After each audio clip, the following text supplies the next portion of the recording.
नमस्कार. गुरुपौर्णिमेच्या सर्वांना खूप खूप खूप साऱ्या शुभेच्छा. गुरुर् ब्रह्मा गुरुर्विष्णू गुरुर्देव महेश्वरा गुरुर साक्षात परब्रह्म तस्मै श्री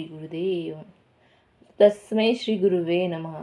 तर हे श्लोक आपण म्हणतच असतो. या श्लोकाचा अर्थ काय, तर गुरुर् ब्रह्मा गुरुर्विष्णू आणि गुरुर्देव महेश्वरा, म्हणजे हे ब्रह्मा, विष्णू आणि महेश हे तिन्ही त्रिदेव आहे. त्यांचं एकत्रित स्वरूप म्हणजेच दत्तात्रय या त्रिदेवांना आपण आपले गुरु मानता आहे. तिन्ही देव आपल्या सृष्टीचा कारभार पाहत असतात. त्यामुळे यांच्या मार्गदर्शनाखालीच ही सृष्टी चालत असते. म्हणून सृष्टीचे गुरुदेव दत्तगुरु यांना सृष्टीचे गुरु मानले जातात. आणि यांची पूजा करण्याचा, यांचे आज धन्यवाद व्यक्त करण्याचा दिवस म्हणजेच गुरुपौर्णिमा. तसेच गुरुपौर्णिमेची एक विशेष महती आहे. महर्षी वेदव्यास यांची जयंती म्हणजेच गुरुपौर्णिमा आहे. गुरुपौर्णिमा आषाढ पौर्णिमेला दरवर्षी येत असते. या दिवशी आपण गुरुपौर्णिमा साजरी करत असतो. वेदव्यास यांचे कार्य खूप महान आहे. त्यांनी वेदांचा अभ्यास करून त्या वेदांची 4 भागामध्ये विभागणी केली आणि त्यांना वेगवेगळी नावं दिली. त्यांच्या स्मरणार्थ आपण गुरुपौर्णिमा ही साजरी करत असतो.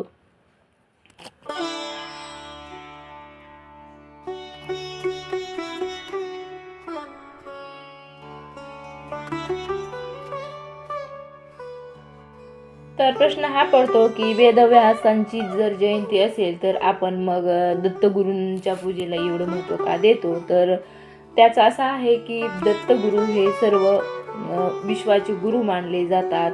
त्रिदेवांचा अवतार हा तिन्ही देवाचा एकत्रित ही सृष्टीची सर्व जी काही सृष्टीची ज्या गोष्टी सृष्टीमध्ये कमी पडतात, जास्त होतात, ज्या गोष्टी सृष्टीला उपकारक आहेत त्या गोष्टी, तसेच वेदाचं ज्ञान हे सांगण्यासाठी, तसेच संपूर्ण जे भक्ती साधना आहे तो भक्ती मार्ग कसा पुढे नेता येईल यासाठी दत्तगुरूंनी नवनाथाचे गुरु होण्याचं देखील कार्य सांभाळलं होतं. आणि नवनाथांना आपलं गुरुपद देऊन त्यांच्याकडून त्यांनी कलियुगामध्ये भक्ती कशी करावी, कलियुगातील समस्या कुठल्या आहेत, त्या समस्येचं निराकरण करण्यासाठी जो भक्ती मार्ग आहे तो नवनाथांचा पंथ निर्माण करून त्यांनी नवनाथांना दीक्षा देऊन, गुरुदीक्षा देऊन त्यांचं मार्गदर्शन केलं. त्यांना वेगवेगळ्या सिद्धी प्राप्त करून देण्यासाठी मदत केली. त्यांचे ते गुरु झाले. त्यामुळे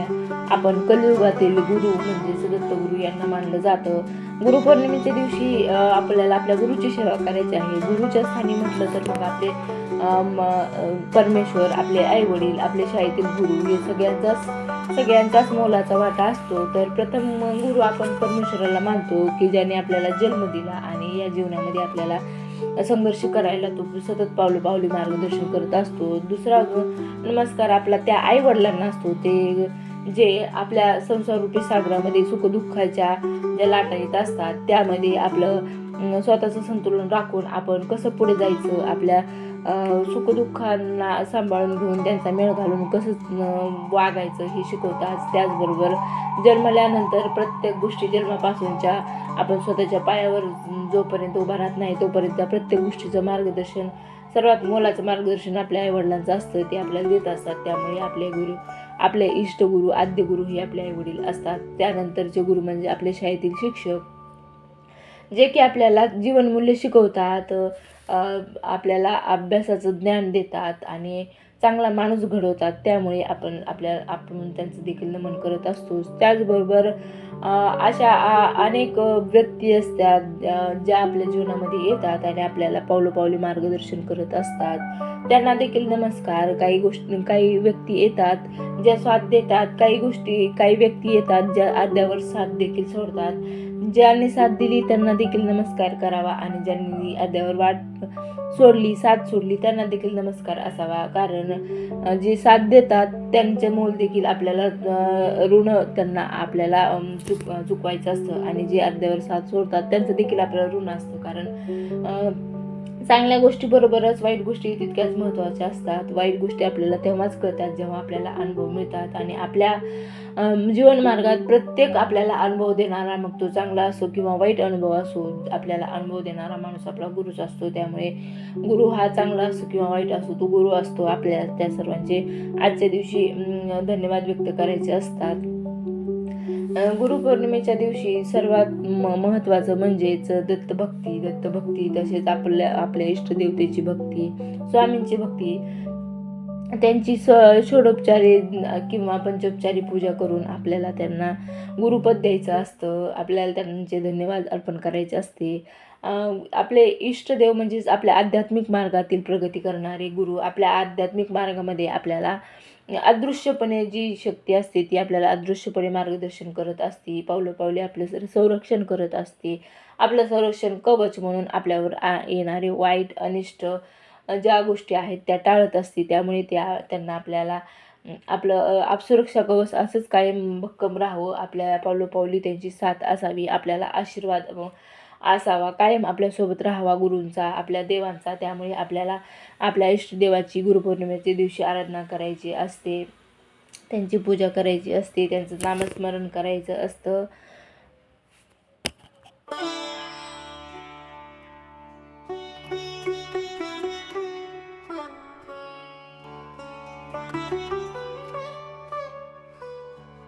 श्रद्धा असो अंधश्रद्धा हा प्रत्येकाच्या मनस्थितीवर अवलंबून असते. श्रद्धा जर असेल, आपली मनस्थिती जर चांगली असेल तर आपण श्रद्धा ठेवतो, आणि मनस्थिती जर बिघडलेली असेल तर आपण त्याला अंधश्रद्धाची नाव देतो. कारण आपल्याला ज्या गोष्टीमध्ये आळस असतो, ज्या गोष्टी करायच्याच नसतात त्या आपल्या मनात नसतात, त्यामुळे आपण देवपूजेला अंधश्रद्धा मानतो आणि त्या टाळतो. पण ज्याच्या मनामध्ये भाव असतो, भक्ती असते, मग ती आपण एखाद्या जिवंत व्यक्तीची पूजा करू, जिवंत व्यक्तीबद्दल भाव अर्पण करू, तो जिवंत व्यक्तीपर्यंत पोहोचतो. आणि जर आपण एखाद्या पाषाणाला देखील भाव व्यक्त केला, तो आपला भाव असतो. त्यामुळे आपल्याला एक शक्ती भेटते. आपली श्रद्धा त्या ठिकाणी ठेवल्यामुळे आपल्याला जगण्याचं बळ मिळतं. आपल्याला कुठल्या तरी शक्तीचा आधार आहे, आणि आधार आहे हीच गोष्ट आपल्या जीवनाला आधार देत असते. त्यामुळे आपली मनस्थिती शुद्ध सात्विक राहण्यासाठी मदत होते. म्हणून आपण श्रद्धा ठेवावी. आपलं एखादं तरी श्रद्धास्थान अवश्य असावं, ज्याच्या आधाराने आपण आपल्या जीवनामधील सुखदुःखाच्या प्रसंगी ते प्रत्यक्षात येऊन आपल्याला कुठल्या गोष्टी टाळत असतील नसतील, आपल्याला साथ देत असेल किंवा नसेल, परंतु आपली जी मनस्थिती आहे ती आपल्याला कायम साथ देत असते. आपली मनस्थिती आपल्याला वाईट परिस्थितीमध्येही सांगत असते की नाही, आपल्यासोबत शक्ती आहे, आपल्यासोबत आपले देव आहेत, ते आपलं कधीही वाईट घडू देणार नाहीत, आपल्यासोबत कायम राहतील, आपल्याला साथ देतील. हीच मनस्थिती आपल्याला पॉझिटिव्ह थिंकिंग करण्यासाठी मदत करत असते. आणि ही पॉझिटिव्ह थिंकिंग आपल्याला वाईट काळामध्ये आपली साथ देऊन आपण मनस्थिती खराब होऊ नये, आपण डिप्रेशनमध्ये जाऊ नयेत, किंवा आपण पूर्णतः कोलमडून पडू नयेत यासाठी आधार देत असते. त्यामुळे आपण आपली श्रद्धा ठेवायची असते, आणि त्या श्रद्धेला जोड ही आपल्या भक्तीची असते. त्यामुळे आपण भक्ती करत राहायचं, आणि बाकीच्या सर्व इतर गोष्टी ज्या आहेत त्या परमेश्वरावर सोडायच्या किंवा नियतीवर सोडायच्या, आपल्या कर्मावर सोडायच्या असतात. हे देखील माहिती नाही की कर्म पण देव पाहतो किंवा नाही, परंतु आपला जो सद्विवेक असतो तो जागा असतो. कारण आपण चांगलं कर्म केले तर आपली बुद्धी आपल्या स्वतःशी प्रामाणिक राहते, आणि आपण जर वाईट कर्मामध्ये असू तर आपली स्वतःची बुद्धी, आपला स्वतःचा आत्माच आपल्याला साथ देत नसतो. त्यामुळे वाईट कर्मामध्ये गुडफळून पडण्यापेक्षा, अडकून पडण्यापेक्षा आपण चांगलीच कर्म करत राहावं. जेवढं होईल तेवढं आपल्याकडून इतरांना त्रास होणार नाही असंच वागावं. आपल्याकडून चुकून हुकून जरी त्रास होत असेल तर शेवटी माणूस असतो, सगळ्याच गोष्टी आपल्या हातात नसतात. संसारूपी समुद्रामध्ये आपण चालताना बऱ्याचदा आपण यामध्ये बुडू पाहत असतो. त्यावेळेस आपल्याला सावरणारे आपले गुरु असतात, आपले देव असतात. त्यामुळे आपण आपला भक्तिमार्ग, जेणेकरून भक्तिमार्गात असल्यामुळे आपल्या हातून कुठलेही अनिष्ट होणार नाही, चांगल्या गोष्टी आपल्या हातून घडतील. त्यामुळे आपण भक्ती करत राहायचं असतं.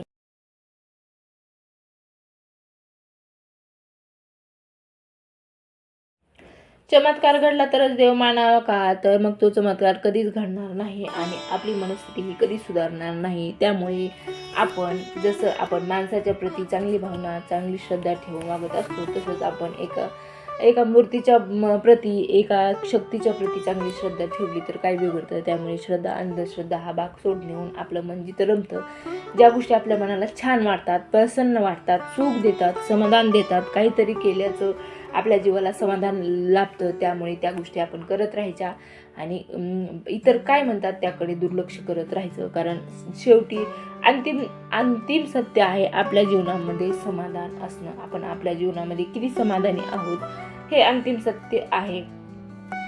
जीवनामध्ये काय कमवलं, किती गमवलं याचा विचार न करता आपण आपल्या जीवनामध्ये किती समाधानी आहोत, किती खुश आहोत आणि आपल्या कार्यामध्ये मग्न आहोत. इतरांचे द्वेष करत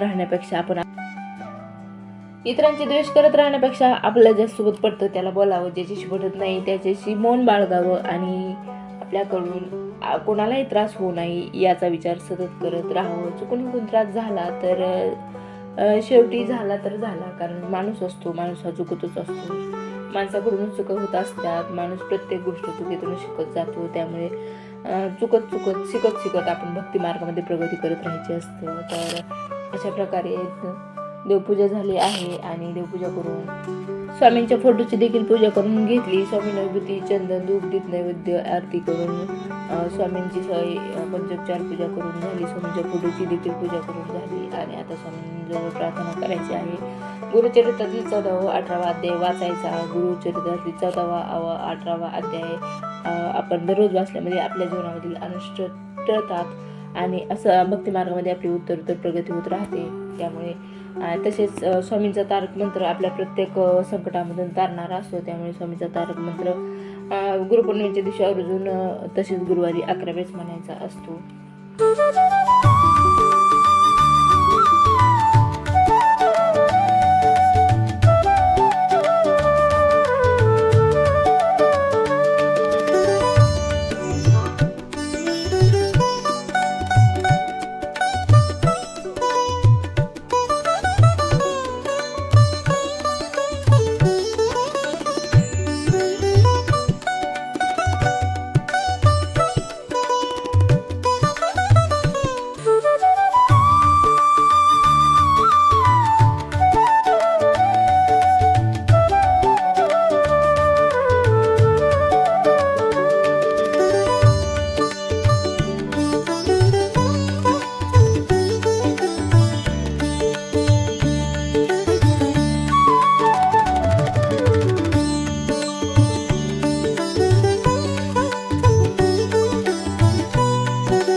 गुरूंना पिवळ्या वस्तू अत्यंत प्रिय असतात. त्यामुळे गुरूंना आज पिवळी फुलं, पिवळं नैवेद्य, पिवळं वस्त्र अर्पण केल्यानं आपल्याला लाभ होतो असं म्हटलं जातं. म्हणून स्वामींना केळी आणि पिवळ्या खजूर अर्पण केले आहेत आणि आता पूजा आरती देखील झालेली आहे.